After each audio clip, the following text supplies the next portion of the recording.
안녕하세요, 여러분. 혹시 살면서 이런 기분 느끼신 적 없으신가요? 분명 나는 양심껏 행동했고 선의를 베풀었는데 돌아오는 건 차가운 냉대나 당혹스러운 결과일 때 말입니다. 이럴 거면 그냥 모른 척 할 걸. 착하게 살아봐야 소용없네. 라는 억울함이 파도처럼 밀려오기도 하죠. 오늘은 예기치 못한 불행 앞에서 우리가 왜 상처를 받는지, 그리고 그 속에서 나를 어떻게 단단하게 지켜낼 수 있는지에 대해 이야기해 보려 합니다. 저 역시 억울함이 밀려오는 일을 겪었습니다. 아주 작은 접촉사고였어요. 사실 그냥 모른 척 지나갈 수도 있는 상황이었지만 제 안의 양심이 발목을 잡았습니다. 연락을 드리는 게 옳다는 믿음으로 차주에게 연락을 했습니다. 솔직히 고백하자면 마음 한구석에는 이런 기대가 있었습니다. 내가 솔직하게 말했으니 상대도 호의적으로 나오겠지? 하지만 세상은 제 생각대로 흘러가지 않았습니다. 차주와 보험회사의 대처는 예상보다 훨씬 차가웠습니다.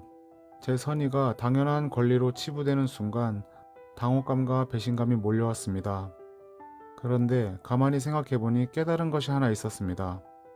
제가 느낀 이 감정의 뿌리는 상대방의 무례함 이전에 바로 저의 오만함에 있었다는 사실입니다. 내가 이렇게 하면 상대는 당연히 저렇게 반응할 거야 라고 생각한 것이 바로 오만이었습니다. 내 안에서 나의 기대는 우주를 움직일 만큼 거대하고 소중하지만 타인에게 그것은 보이지 않는 먼지보다 가벼운 것일 뿐입니다. 사람들은 내 생각대로 움직여주지 않습니다. 그들은 그들만의 사정이 있고 그들만의 감정이 있으니까요. 내가 선의를 베푼 것은 나의 선택이지 상대의 반응까지 내가 통제할 수 있다는 것이 아니었습니다. 우리는 삶에서 세 가지를 명확하게 구분해야 합니다. 바로 필요, 소망, 기대입니다. 첫째 필요는 인간으로서 생존과 성장하기 위해 채워야 할 필수적인 것들입니다. 이것들을 채우기 위해 많은 노력을 해야 하죠.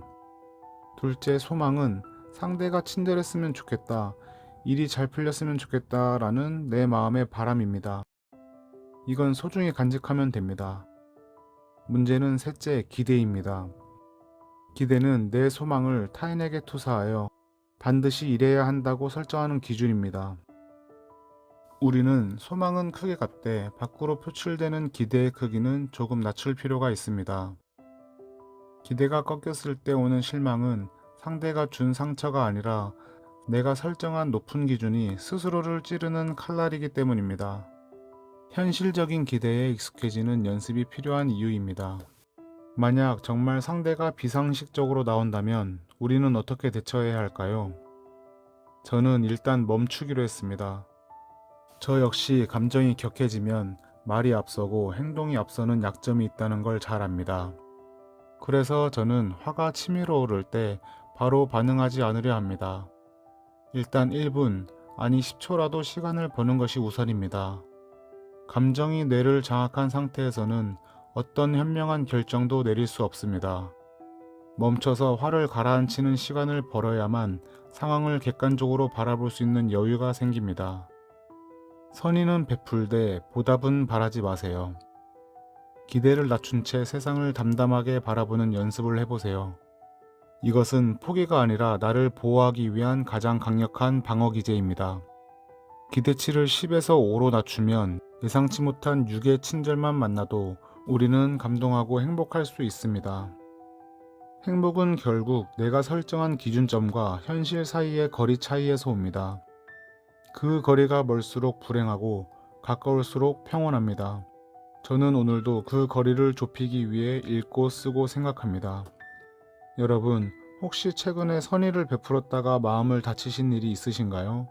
그렇다면 오늘 한번 스스로에게 질문해 보세요. 내가 혹시 상대가 내 마음 갖기를 과하게 기대했던 건 아닐까 하고 말이죠. 여러분의 잘못이 아닙니다.